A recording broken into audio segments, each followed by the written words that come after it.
Hey everyone, it's Jacqueline. This video is going to be a long one, and I hope you have the time to sit and listen to me and what I have to say. So, 2024, we just had an election where Kamala Harris lost the election to Donald Trump. And I've never been shy when it comes to politics. Ever since I started recording these messages and these vlogs and whatnot since, 2008. Back then I was much younger and I was a part of a movement that was, a lot of you know, is like the Occupy movement, Occupy Wall Street. I actually camped out in the city that I live in. I did a news interview on a local news station to discuss what Occupy Wall Street is. And we're going to go, this is 2012, so we're going way back, and we'll get all the way back up to where we are now. And I know some of you are aware of my views and opinions on this current election cycle, especially when it comes to Israel and Palestine and that conflict that's happening there. And so in 2012, I was a part of the local Occupy movement where we camped out and we got on the news, and I was actually there with one of my clients, Matt, and we discussed what it meant. And it was the beginning of the 1% that everyone called it. It was before Bernie Sanders, it was before all of that. And the 1% was, the billionaire class. That's when it started. And that was actually the momentum that started the Bernie Sanders campaign in 2016.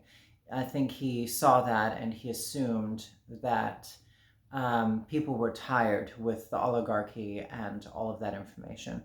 And so, and being a trans person, I believe that we are born to do this because we are not just, we are gender rebels, so to speak. I mean, we fought against everyone and everything to be ourselves. And you have two types of trans people. You have people who fall in line with capitalism because they just want to get some kind of gain or some kind of footage to move ahead. And then you have the other ones who see the chessboard for what it is and the bullshit that it is, and wanting to change the world. And that's, I would like to think, not ego aside, I like to think that that's where I fall, is into changing the world. And I believe this world desperately needs to be changed. And so I joined that movement. And then in 2016, Bernie Sanders was coming up. And of course, everybody remembers. And he was running on, a universal health care, single payer, Green New Deal, which came from the Green Party. All of these things. Climate change was one of his fronts. He was tired of rich people having all the power and everything. He was also for tuition-free college, all of these things. And in 2016, you had the establishment, which was Hillary Clinton. And the establishment at the DNC and so on and so forth, they lied and they cheated. And I think it was Donna Brazile, was that her name? The head of the DNC in 2016. She was feeding debate questions to Hillary Clinton prior to the debates. And that's why she stepped down. Debbie Wasserman Schultz, who's now in Florida, she was a part of it. She even worked to get the superdelegates to vote before the election for Hillary Clinton. So whenever a casual American went onto Google or something and looked up the Democratic primary, Hillary Clinton already had superdelegates. I don't remember how much it was, but it was a lot. So she was essentially already winning the election because of, behind the scenes orchestrating. And Hillary Clinton is the establishment. She's always been pro-war. She's a war hawk. She's a liar. She's always been this way. This is who she is. And at that time, she was in 2015, 2014, I think she was a part of the Obama administration, supporting Yemen, the bombing of Yemen and all these places, and all the corrupt things that Obama was doing with drones. That's what she was a part of. So when Bernie was coming up, everyone was like running the whole Bernie bros, which actually originated with the Obama bros that she used against Obama in 2008. And so they were trying to paint Bernie up as sexist and all of that stuff, which obviously isn't true. But that was just politics. So at that time, Bernie was going to tax the rich. That's what he was going to do. He was also going to allocate for his health care and all that information. He was going to allocate from the military industrial complex, and he was going to stop our 800 military bases all over the world so that Americans can get the world's greatest universal healthcare system. And anyway, the establishment was going to do everything it could to stop Bernie Sanders. It even used fake progressive Elizabeth Warren to get this done. They aligned themselves in such a way that they inched forward with everything they could. They front-loaded the states in the primary with all conservative states, knowing that Hillary would win the more conservative states. So everything made the average American or average Democrat look and go, Hillary Clinton's winning the election, there's no point in voting. And they used the whole socialism scare and the lack of education of the average American to not understand, And what it really was capitalism. They were defending capitalism with everything they could, because if Bernie Sanders came into power, their lobbying money, their health insurance money, their military industrial complex money would be under threat. And that is why they threw everything they had to stop Bernie Sanders. And after the election, they said that they wouldn't front load the states with superdelegates and all that stuff. So then, of course, Trump won because Hillary Clinton had nothing to say. She was a weak candidate. She was pro-war. It was everything coming from the Obama administration. It was everything that people didn't want, especially in 2012 when Obama lost 1/3 of his voters because he wasn't as left as people had hoped in 2008. Still had enough to win, but the party was meant to be left. It was meant to move progressive. It was meant to do these things, and the establishment has no interest in ever moving left. They move right every election. So here we have 2020 that came up. And in 2020, Bernie was the front runner. He was the front runner in every state. So the establishment flooded that stage with, I don't even know how many there were, 12 to 20 candidates that were all up on stage. And you have Pete Buttigieg, and he's having wine cellar money-raising things, and he's gay. They used everything to make it seem that Bernie wasn't legit. They even said they were all progressives. I mean, Kamala Harris was third in her home state of California, and she had to drop out because she couldn't even make double digits. At that time, Yang was beating her, and Bernie was the front runner. Biden was nothing with his whole, what is this? He was malarkey, no more malarkey, whatever that crap was. And no one believed Biden would ever get the nomination. It was meant to be Bernie Sanders. So the way the establishment worked it was Bernie was winning all the states, and Biden was behind, and then it was Pete and Klobuchar. And what happened to end democracy at that very moment, because I believe democracy really started its end in 2016 in the Democratic Party. I think it's where it was fully exposed and easy for people to see. But Obama sabotaged and actually gave us Donald Trump this election in 2024, because Obama contacted Pete, he contacted Klobuchar, and he contacted Warren, and he told them all to drop out and endorse Biden right before North Carolina.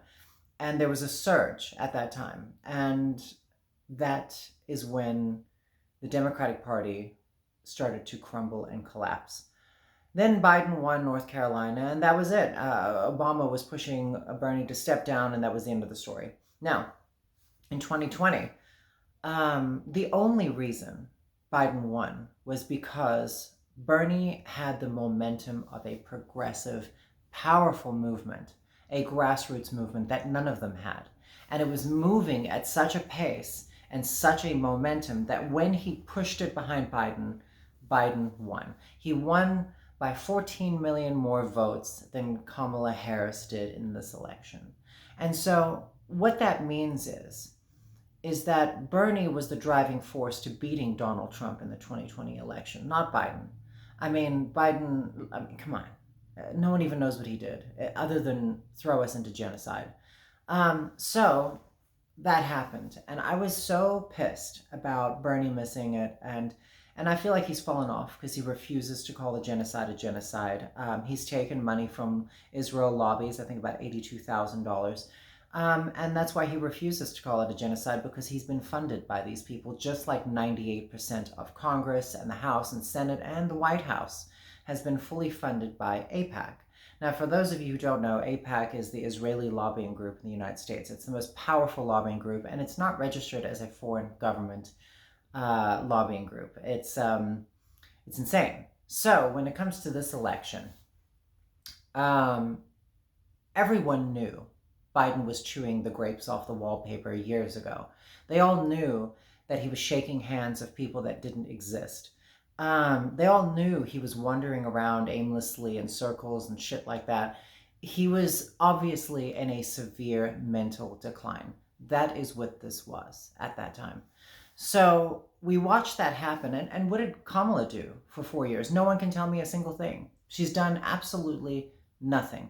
She has been sitting around laughing, and we assume she's on some kind of sedative of some kind, just silent, invisible, so to speak. And so then the primary time came this year, which if the Democrats were interested in actually defeating Donald Trump, they would have attacked at that time, had Biden step down, hold a primary, which all progressives and leftists were pushing for, and they just said he's good to go. He's good to go. He will be fine. And I'm like, this is absolutely deranged. So, of course, we get to the debate after the primary. Once all the delegates stood behind Biden, said he was the sharpest in the shed, and this version of Biden is incredible and all that garbage.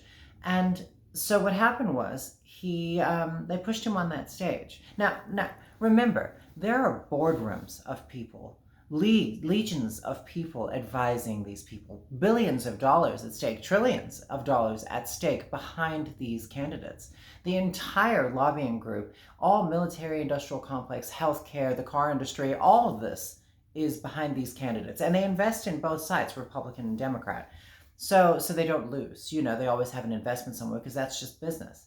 And so they knew that a progressive would have held them accountable in the primary. A progressive would have said, hey, you guys are exterminating Arabs. You are burning people alive in hospitals, refugee camps. You're attacking Lebanon. You've destroyed every infrastructure in Gaza. They've yet to prove that there's a single tunnel under any of these buildings. They've yet to do any of this. And Biden, a self-proclaimed Zionist, which is not Judaism. Judaism is a religion. And he has been and always has been a huge supporter of Israel. So what happens is that in this election cycle, we watch them push Biden on that stage. No makeup, which has never happened. Usually they cover them in makeup. And he's up there with Trump. And he is staring off into space. His answers are like blah, blah, blah, blah, blah, and all that shit. And the whole world, even the staunchest Biden supporters, are like, oh shit, what is going on? Oh fuck, this guy is a disaster. And so from that moment, when that happened, everybody assumed that it was real.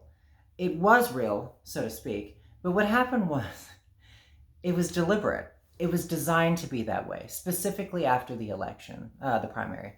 And the reason why they orchestrated that way is so they can eject Kamala Harris, who is a huge supporter of Israel. She's done speeches for AIPAC. This is who she is as a human being. And she is pro-genocide, no matter what you say.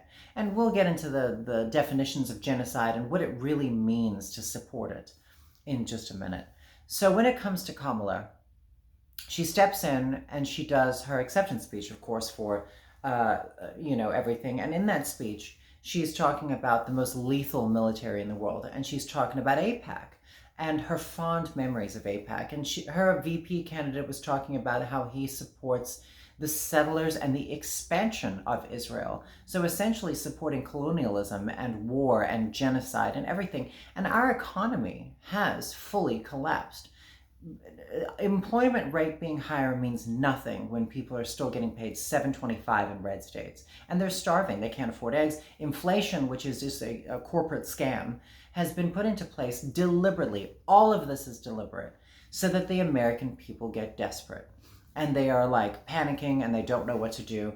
And so with Kamala, she moved so far right. And she's on that stage talking about Israel and her fond memories in San Francisco about Israel and how they had little blue tins that they would collect money for trees. And she said that on that stage. Now, anybody that knows what that means, most people think, oh, it's just to plant trees. We're supposed to be the party for saving the planet. No, back in the 50s, Israel, 50s, 60s, and 70s, Israel collected money to plant non-indigenous trees to Palestine. And the reason why is because after the Nakba of 1948, Israel deliberately planted these trees in the villages and the ruins that have been there for hundreds of years that are Palestinian, Palestinians are the ancient Jews. And so what happens is they grew over that land with these invasive trees and plants, and it was done deliberately so that they could educate their people in the future that Palestine and Palestinians never existed. They will do it with Lebanon, they will do it with Yemen, and they'll try and do it with Iran and all of those areas and into Egypt. That is their goal. That is what Israel is doing, and they have infiltrated our government in every single level. From AIPAC and everything, has funded everything, and these people are taking a full control of the United States government. Now, you could say, oh, that sounds a little conspiracy theory, but let me give you a full example. In this current election, a transgender woman won in Delaware. Sarah, I can't remember her last name because I don't really give a shit. Sarah Buckman or something like that. She is a transgender senator who is the first transgender woman person to be in Congress. Now, when it comes to her, she's fully funded and backed by Israel. And this isn't an accident. This is planned. Because what Israel does, and like they did with Judaism, is they hide behind a moral subject to do genocide. So when you criticize them for, exterminating, and they're estimating over 500,000 people have died in Gaza alone, in their ethnic cleansing camps and so on and so forth. They've killed so many children, and they have been exterminating them using American money. 70% of their bombs are made in the USA. They've been using white phosphorus on UN peacekeepers. We can get into the atrocities of this genocide, but it is vile and disgusting on every level.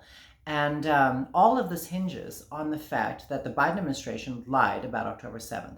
There are no cases of rape. There's no official cases. There's no evidence. There's nothing. There's no dead children, but I think one child may have been killed. And they don't know if it was in direct fire by Hamas or if it was by Israel enabling the Hannibal Directive, which is Israel's policy of when something like this happens, you kill everyone, including your own. Because Hamas went in there to get hostages so they can exchange their hostages for the 10,000 Palestinian hostages held and tortured in Israeli prisons for decades. And this is what happens. You see, Israel twists it and says, oh, they hate the Jews. And in the Hamas Charter of 2017, they specifically say, we have no issue with Jews living in Palestine. They're more than welcome. They have no issue with it.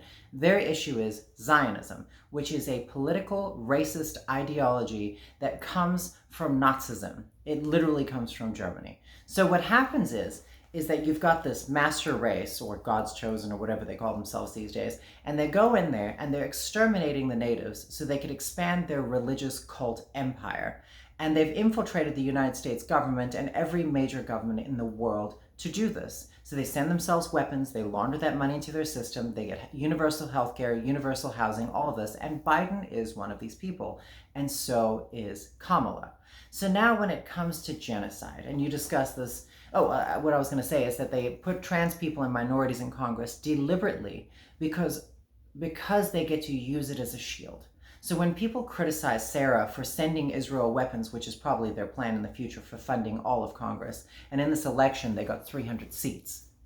AIPAC, Israel, funded 300 people and put them in there. So what happens is that they will send money, and if you or bombs and weapons to literally burn children alive in concentration camps. So what happens is when we start to criticize them, progressives and true left, which aren't Democrats, start to say, hey, burning children alive is kind of wrong. We don't like it. They'll say, you hate trans women. Or, as we've heard all year long, everyone's anti-Semitic. So what they do is they hate the Jews. Oh my God, you hate the Jews, World War II. This isn't by accident. These Zionists have deliberately used Judaism to exterminate the ancient Jews, which actually live there. And they're going to do it with every other minority in the world until they have full domination of what's happening, because they believe they are special. They believe they are God's chosen and anointed, and that they get to do whatever they want, and the rest of us are animals. That is literally what they believe. And the United States is backing them. So when it comes to Kamala, People say, oh, the genocide wasn't a factor in the election. That's not why she lost. And they say, oh, even if because I voted third party for Jill Stein because I don't vote for genocide. I don't vote for people who exterminate children, and if you do, it's weird. So what happens here is that in this election, everyone says, oh, it wasn't specifically because of the genocide. Maybe not specifically in their polling. However, genocide is a litmus test. It is an all-encompassing problem. It covers healthcare, women's rights, because women there are literally being exterminated while pregnant or having C-sections without anesthesia because Israel has been doing a blockade on aid for the past 10 months. And even the United States press, Antony Blinken, he has been deliberately lying to Congress, and that was proven that he's been lying to Congress that Israel has been doing everything it can to starve the people of Gaza, which is a major war crime.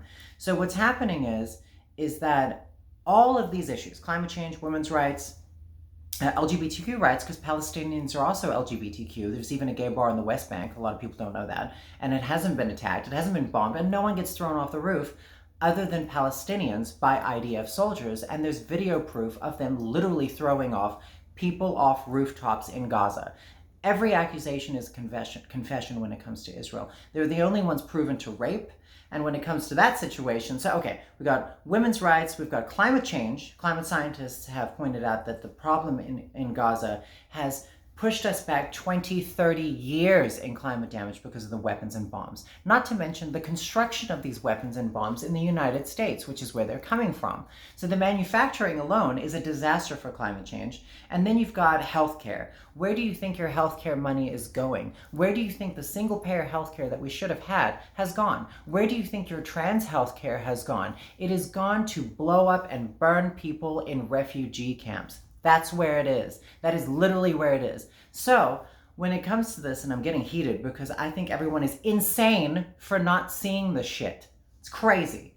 So, okay. Then we have why Kamala lost. She lost because of all of these things. No one felt represented. She was talking about shooting people when they come in her house. She was talking about expanding the wall. When she was asked about transgender or gender-affirming care, she specifically said that she would back state laws in an interview. She literally said, I would not stand by them. I will back what the states decide to do, which means she doesn't support transgender people in any way, shape, or form. And if they did at any point, it's used as a shield to get away with exterminating Arabs. That is what these people are doing. So when it comes to, well, let's think, any other issue. I mean, there's so many. Oh, yeah, the economy. The economy is the problem. Guess what? The economy is in shambles deliberately by the Democratic Party. They've allowed this to happen. That they starve you out, they get you desperate, and then they really thought it was going to work. They really thought this was going to work. But in their head, they thought, okay, we cannot get held accountable in a primary. We're never going to allow a leftist to say, hey, killing kids is wrong. So what they do is they deliberately ignore the primary. Even if they lost the election, they still raise a shit ton of money off of abortion, which they're never going to codify, and they have no interest in codifying abortion or codifying Roe because it is a fundraising tool to get stupid Democrats to send a shit ton of money, and that's how they do it. And that's why she made bukus of money, because they pretend they care about women's rights. You cannot care about women's rights if you voted for Harris, because she supports the extermination of women in Palestine and Lebanon, and it's going to soon be the whole surrounding area. That is what's happening. You cannot support these people if you care about LGBTQ people, because they are currently exterminating LGBTQ people. And I would even argue that they've killed more LGBTQ in this 12 months than Gaza or any Middle Eastern country ever has. So I just don't think that people are comprehending this correctly. So when they say, oh, the genocide, what about the genocide of trans people? Donald Trump and everybody has sworn to exterminate trans people. You can't exterminate us. You can't. We are not an idea. We're not a group of people you can put on an island and then we just die off. Being trans and LGBTQ is a natural occurrence in nature. It's never going to die, and it will always be here. Essentially, for the lifelong of the earth and life on earth, being LGBTQ is immortal. I don't think people seem to understand that. It doesn't go away. Half of these Republicans that hate LGBTQ people are gay. They are trans. They're doing like freaky shit in the bathrooms off Grindr and Sniffies and all that shit. So, and they get the thrill of cheating on their wife. That is what's happening here. And this genocide is the reason why Harris lost. Now we come to the point where Democrats are trying to blame everybody but themselves. They're blaming the left. They're blaming Hispanics, they're blaming Arabs, and they're talking about going back to Starbucks. They're talking about so that they can, like, you know, support Palestine, support Israel and their genocide. All of this was not an accident. They knew if they lost the election, Donald Trump was still going to support genocide. All they had to do was make sure that a leftist did not come into power, because Israel is controlling the United States of America. That is what it's doing. There was nothing more important than this election. And so the other day, I made a post about this, and it was basically saying, you know, I don't even know what the post said, but it was along the lines of, oh, you care about women's rights, or oh, you care about these things, but then you supported genocide, you know? And it was like, oh, you're going to condemn Arabs. Well, guess what? You've been voting for people who are exterminating them, something like that.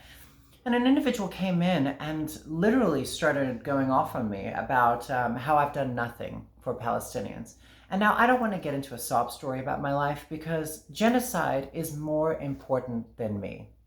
And stopping genocide is more important than my life. It's more important than my transgender health care. It's more important than all of that. Right now, we're standing at a line whether you're weak and afraid and you're going to run and hide, or you're going to stand up and you're going to fight. And I am willing to stand up and fight because I have no fear of dying. I don't really give a shit. And so when it comes to the situation, if you're one of those little weak people, shut the fuck up. Go sit down. You don't have an opinion. Just be silent. Let us lead a resistance against this corrupt, genocidal, Nazi takeover of the United States. The people that are speaking up, the people who have sacrificed their entire time, their mental health, their physical health. I literally got to the point where my cortisol levels were like stroke levels, and the people were like, you need to stop doing this. I gained 40 pounds the past year. I've lost a bunch now, but I gained a bunch of weight because of seeing the horrors that I thought were only in history books. There is nothing worse than genocide. Nothing. And if you voted for either Trump or Harris, either one of those little fucking assholes, if you voted for either one of those pricks, you support genocide and you are human garbage. And that's what happened this election. So when 14 million people voted less than Biden for Harris, the reason why is because they may not know about all this information. They may not know about all of this. But what it boils down to is the fact they know these people are bad. They're not inspired, they're not getting out to vote for them, and they're not gonna fucking support them. And that's why 14 million people didn't come out to vote. Trump lost 6 million votes. He lost 6 million votes. So when I had this individual come into my comments, they were saying I've done nothing. I haven't posted anything about raising money or UNRWA or UN or getting people help or anything like that. And literally on my Instagram and here on my community posts, that's all I've done for the past 13 months straight. So then someone came in, and these are both trans people that I've actually, well, one I like, the other one I've never liked. But it's like they came in and said, this infighting is not going to get anything done. This isn't infighting. This is Democrats are a right-wing policy-making system. Democrats and Republicans are the same fucking people. If you support the establishment on either side, you support genocide. The left, the people who refuse to vote for Harris, the left who refused to vote for Trump, and they voted for third party or whatever the fuck else they did, those people are what Democrats are supposed to be. It's what Democrats think they are, and they're not. And so these right-wing candidates have been running your country deliberately. None of this is an accident. None of it is. And so I think people need to take a long, hard look at themselves. If you can't handle the heat, get out of the fire. Go sit down, focus on your whatever it is that you're doing. And, and I got called out for taking gym selfies. And I find it, what am I supposed to do?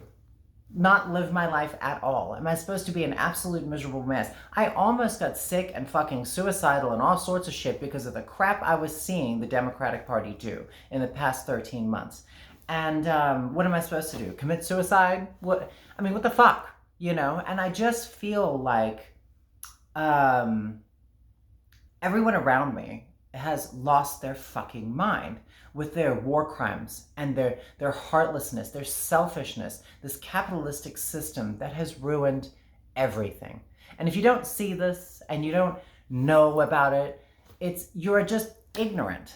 You just don't have the insight to see. So if you want to turn this country around, stop voting for these pieces of shit and start voting third party. Start supporting grassroots movements. Start doing something like that. And anyone that takes money from AIPAC or pro-Israeli lobby groups or anything like that, military, healthcare money, any of that shit, do not vote for them. Research your candidates, find out what the fuck they're doing, and draw a red line. And like I said on one of my shorts earlier, if you cannot draw a red line on your politicians, even in an imaginary way, if you don't have one, you don't actually care about the issues. You have a sports team, nothing more. You might as well just be a Cowboys fan. You might as well just be root from the hilltops about your favorite fucking sports team, but you don't actually give a shit. And if you feel uncomfortable because someone posts something that exposes your hypocrisy, that's a you problem, not a me fucking problem.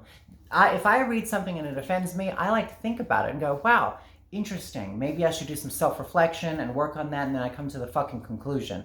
But what's happening here is that people don't like looking at themselves. And I'm sorry, after all of this, it's about fucking time that you had a long, hard look at yourself, because you guys have been supporting these pieces of shit for a long, long time. So grow up, grow a spine, and stand on your own 2 feet and have 2 feet and have something to fucking fight for, okay? Anyway, bye.